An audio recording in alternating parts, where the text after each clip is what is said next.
आपला स्वार्थ पूर्ण होऊन दे की देव चांगला भला.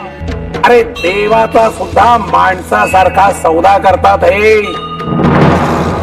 आपल्या आयुष्यात काही वाकडं घडू दे की देवाला दूषण द्यायला मोकळे.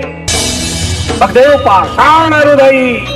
आणि काही चांगलं झालं तर त्याचं श्रेय मात्र स्वतःच.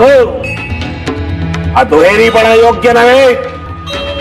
अरे मनात स्वार्थ बाळगून भगवंताच्या चरणी लीन होणाऱ्यांच्या मनात भगवंत वास करत नाही. त्यांच्या लक्षात कसं येत नाही हे. आमच्याकडे येणाऱ्यांमध्ये स्वार्थ मनात बाळगून येणाऱ्यांची संख्या जास्त. 100 90 जण स्वार्थ मनात बाळगूनच येतात.